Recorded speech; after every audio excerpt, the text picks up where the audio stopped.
गोंडा में बाढ़ के समय वैसे तो आपने कई तस्वीरें देखी होंगी जिसको लेकर के आपके मन में डर का एहसास होता होगा, लेकिन आज हम आपको शुरुआती दौर में जो बाढ़ आई है उसका एक सीन दिखाने के लिए पहुंचे हुए हैं अहली परसौली गांव के बिहारीपुरवा गांव में।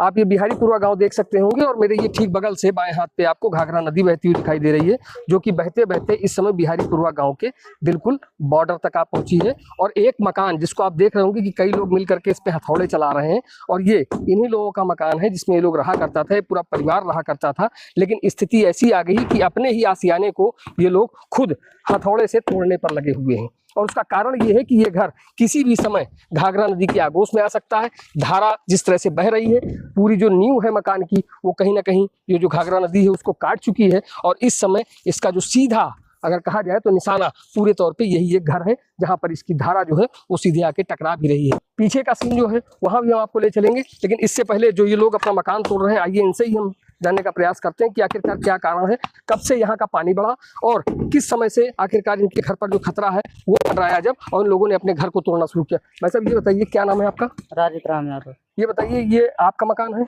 हाँ। अच्छा अच्छा, क्या कारण है, काहे तोड़ रहे हैं इसको आप लोग? ये कट रहा है नीचे, अच्छा, नदी में जा रहा है। अच्छा हाँ। नहीं, कब से यहाँ पे पानी आना शुरू हुआ है? ये आज 3-4 दिन से ज्यादा पानी हो गया है। अच्छा हाँ, फिलहाल पहले कम था। हाँ। हाँ। पहले क्या स्थिति थी, नदी कितनी दूर यहाँ से बहा करती थी? नदी पहले 1-2 साल से तो करीब में ही है, उससे पहले तो ज्यादा दूर थे, 1 किलोमीटर के लगभग। अच्छा अच्छा, कितने कुछ और भी घर यहाँ पे रहे होंगे जिनको हाँ, नदी ने अपने आगोश में ले लिया? गया सब, सारे घर कट चुके हैं। अच्छा, इस जिस बिहारीपुरवा गांव में आप लोग रहते हैं, यहाँ पर टोटल कितने ऐसे आवास हैं जो पक्के बने हुए हैं? अब ये तो बता पाएंगे पोखरा हमारे, हम नहीं जानते हैं। अच्छा अच्छा हाँ, कितने घर हैं बेटा? 7 कट गए हैं। 7। अच्छा, 7 घर यहाँ पे कट चुके हैं। ये बताइए जैसे ये जो मकान है ये तो कटने की कगार पे लगा हुआ है, इसके अलावा और भी जो मकान है हो सकता है यहाँ तक जब पानी आ जाए तो धारा जो है वो सीधे यहाँ से बहने लगे, तो वो एक सामने मकान दिख रहा है वो भी कटने की कगार पे। अच्छा, पहले आज से 5-6 साल पहले ये नदी कहाँ से बहा करती थी? अब बहुत दूर रहेगा, बहुत दूर रही, लेकिन अब जो है करीब जा गई। आज 2 साल थे बहुत ज्यादा। अच्छा, तो क्या लग रहा है कि जैसे नदी अपनी धारा चेंज कर रही है या धारा यहीं पे आ रही है? धारा यहीं आ रही है। हाँ। पहले ये गांव कितना बड़ा हुआ करता था, आज कितना बड़ा हो गया? अरे बहुत छोटा होगा, अब गांव कुछ रह नहीं गया। अच्छा दादा ये बताइए, ये आप लोगों का जो गांव है ये गांव कब से बाढ़ की चपेट में आना शुरू हुआ है, कब से यहाँ पर बाढ़ का पानी लगा है? अरे वैसे सब हर साल ऐसे काटा है।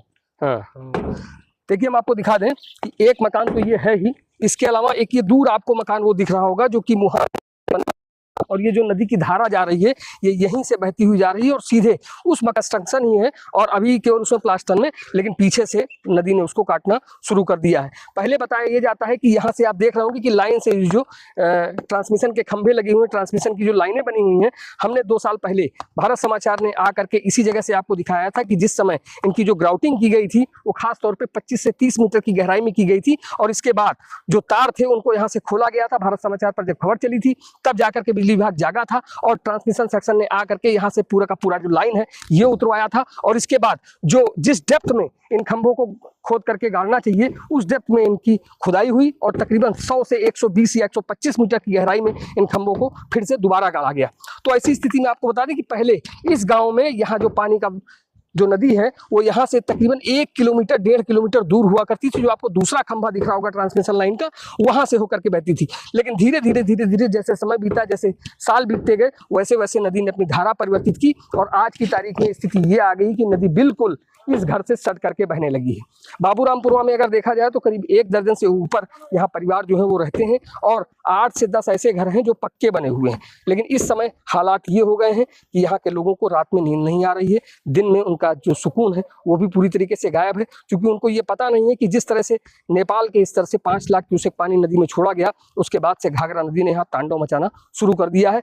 अभी मौजूदा दौर की अगर हम बात करें तो घाघरा नदी खतरे के निशान से इस समय 5 से 7 सेंटीमीटर ऊपर आ चुकी है। कल तक इसका जो लेवल था वो खतरे के निशान से 1 मीटर से और ज्यादा, या ये कहें कि 1.25 मीटर के करीब नीचे थी, लेकिन रात भर में ही जो घाघरा नदी है उसने डेंजर लेवल को क्रॉस कर दिया और इस समय वो 7 सेंटीमीटर ऊपर बह रही है। जल शक्ति मंत्री स्वतंत्र देव सिंह अभी कुछ देर पहले यहाँ से दौरा करके भी गए हैं, लेकिन इस इलाके में झांकने की जहमत उन्होंने नहीं उठाई, जबकि इसकी लगातार खबरें सोशल मीडिया पर भी चल रही हैं कि किस तरह से लोग अपना मकान तोड़ रहे हैं। आप साफ तौर पे देख सकते हैं, छोटे छोटे बच्चे हैं वो अपना घर तोड़ रहे हैं, यहाँ से एक एक ईंटों को निकाला जा रहा है, जो सरिया है उनको निकाला जा रहा है, जो लोगों की पुरानी यादें हैं उनको लोग किसी तरह से, यहाँ घर की जो महिलाएं हैं वो और उनके बच्चे धीरे धीरे यहाँ से अपना समेटने में लगे हुए हैं कि अब उनको यहाँ से आगे जा करके बसना है। लेकिन उनको देखने के लिए जिला प्रशासन की ओर से भी अभी तक कोई अधिकारी, लेखपाल, कानूनगो, तहसीलदार, नायब तहसीलदार, यहाँ तक कि एसडीएम तक कोई मौके पर नहीं पहुँचा है। पानी की रफ्तार आप देख सकते हो कि किस तरह की पानी की आवाज़ आ रही है, किस तरह से पानी की जो धारा है वो बह रही है। यहाँ से आपको देख सकते होंगे कि ये मसीना लगने वाली जगह पे जहाँ पर पानी ये भंवर लेकर के बह रहा है, ये किसी भी समय ये पूरे एरिया को काट सकता है, जिसके बाद ये जो ज़मीन है ये पूरी तरीके से इसी में जलमग्न हो जाएगी।